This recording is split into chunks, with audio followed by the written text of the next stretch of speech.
About in my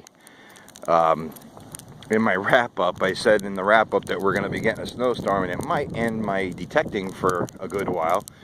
Well, as you can see, it's up chest high on the Beagle. So here in Northeast PA, we got about 8 inches of snow or so. So detecting is about done for me. I hope you enjoyed the next couple of clips. I have a few clips from the last time I was out, and might be a while before I make it. Well, enjoy the next couple. I'm gonna get this guy out for a little walk, and we'll see you on the next video, guys.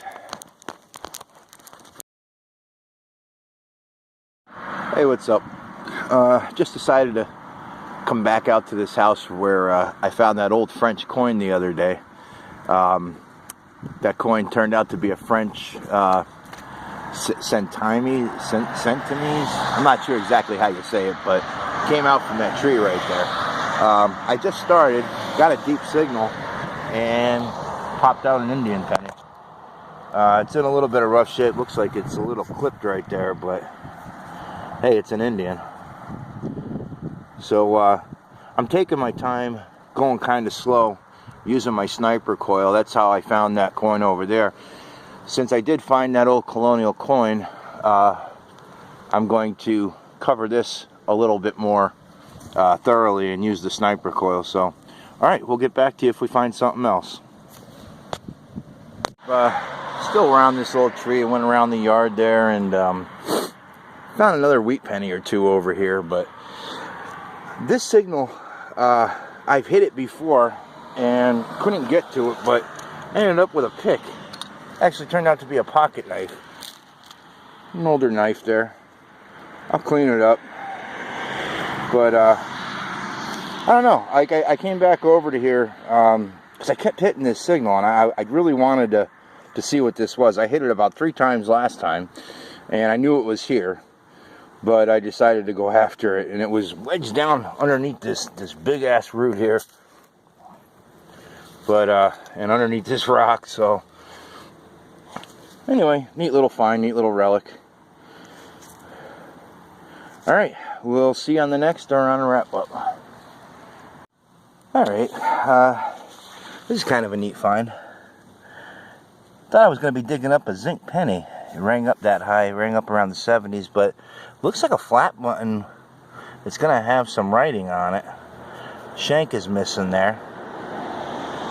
But that's pretty cool. I know this house has definitely got colonial here, especially finding that French coin. But all right, we'll continue, get that cleaned up, see what that writing says, see if we can get a date off of it, and I'll see you on the next.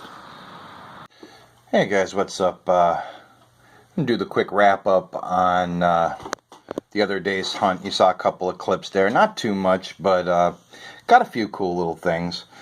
I went back to that house where I got that colonial French copper coin. Turned out that it was a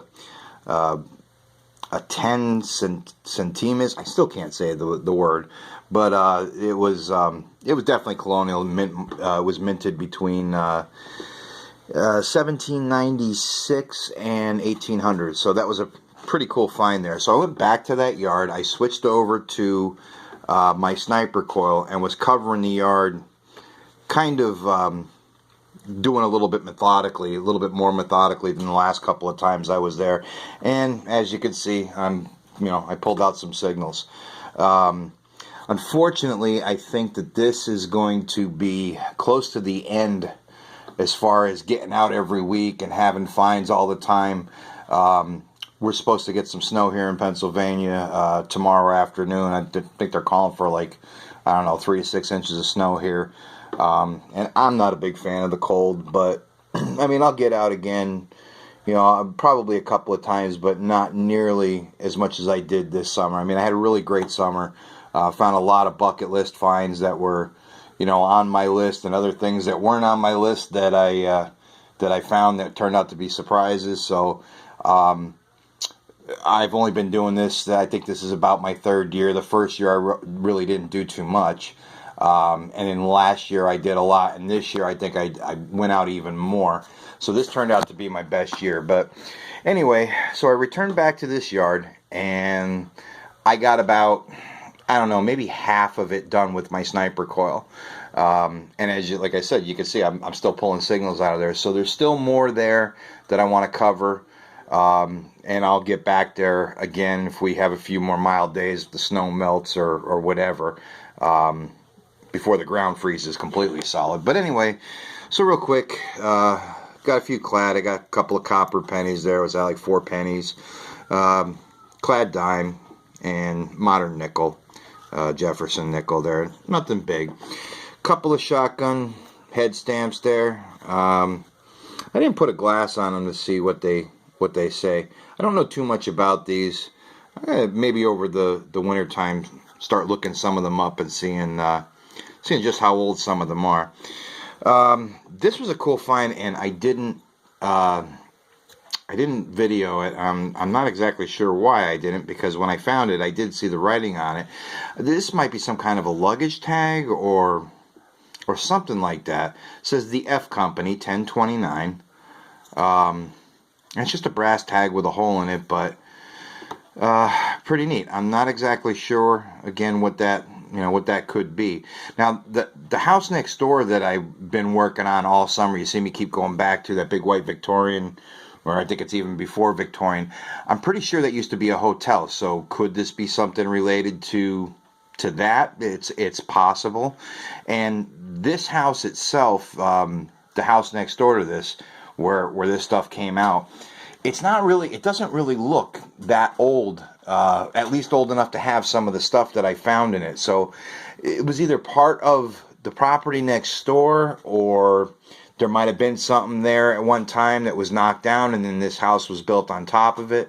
Not really sure, but there's colonial artifacts in the area between the house that this stuff came out of, the big house that was next door that I spent a lot of time at, and the house that's on the other side of that big house. A few colonial items that come out of there. So it's a pretty cool little area. Let's see. Well, here's the coins. Apologize for the light shining off of them. I ended up with 2 wheat pennies, a 1939 and a 1946. And there's the 39 and the 46. This one's got some pitting on it. I cleaned them up. I used a little electrolysis on them, cleaned them up a little bit. And there was the Indian penny that I dug. This was kind of a deeper signal. It's down about 8 inches, and the way it was ringing, I thought it might have been a silver coin, but I guess because the ground's so wet, it really enhances the signals. You can see it's got a little bit of damage there. Maybe got hit by a lawnmower at one point or another. But it's a 1902, so not too bad. Like I said, at least it's an Indian, you know. I'll get to the button in a minute. You saw on the one clip, I got this pocket knife. Not sure how old it is. This is wood on the handle here. And there's nothing written on that little faceplate there, but the blades are rusted out of it. But you heard me in the clip. I hit this signal a couple of times before going around that tree. And the first time I hit it, I tried to dig it, and it was like solid roots.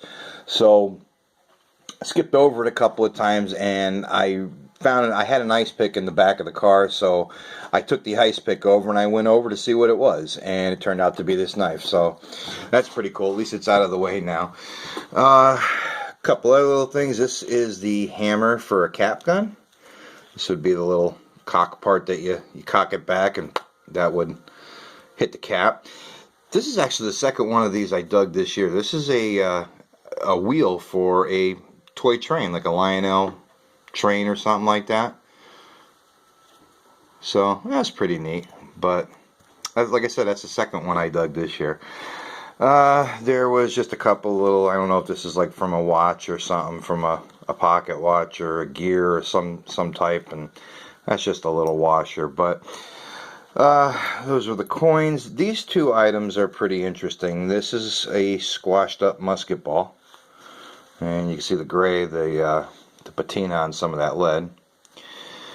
And this was the button, the flat button that I dug up. Now, I'm not sure. Yeah, it is picking it up. You'll see the words right here, rich gold color.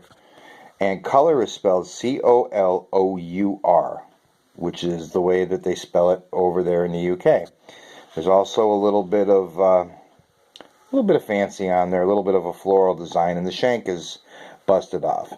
And on the front side, it's just clear. It was probably this whole button was had gold gilding on it, and the rich gold color is not so much of a maker's mark, but a quality mark. And I looked these up, and these buttons, these types of buttons, and that marking on there is somewhere between around the 1810s to 1840. So that's pretty cool. So you got an early 1800s button there. And like I said, I have found other flat buttons in the area. I did find a nice Colonial Dandy button in the house next door. So there's some stuff around. This is just a little bit older than, or a little bit younger than Colonial, but you know, early 1800s. So that's pretty cool. So anyway, these yards are turning out to be, you know, pretty interesting, and I keep going back and picking up on targets that I didn't get the previous time. I don't think this was ever hunted, so I'm pretty much, you know, in virgin ground there. But if I can't get back there now for the rest of this season, I'll get back there in the spring because it's kind of close to my house, and we'll keep going. We'll, you know, put that sniper coil back on and see if we can't pull some more signals out of there. I hope this season in the wintertime here to start really doing some door knocking, lining up some more permissions maybe for the spring, and seeing if I can get on some new places this coming year, you know. But alright, so like I said, this may be the last one for a little while. I want to thank everybody over this whole summer, all my subscribers, all the people that commented. I really appreciate that. It's been really fun. I try to answer all the comments.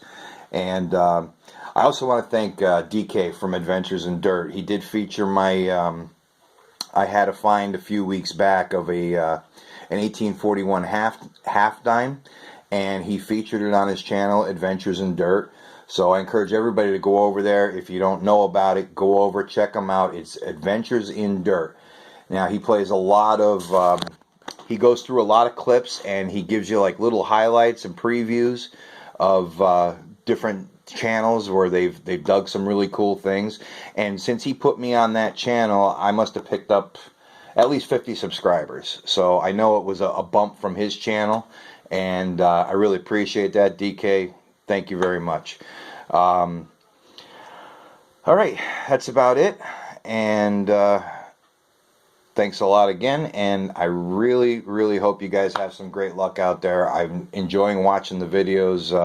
Those of you that can still get out there in the warmer parts of the world, keep them coming. Good luck. Be safe out there, and I'll see you as soon as I got something to film for you. It might be a little while, but really appreciate it, guys. Take care.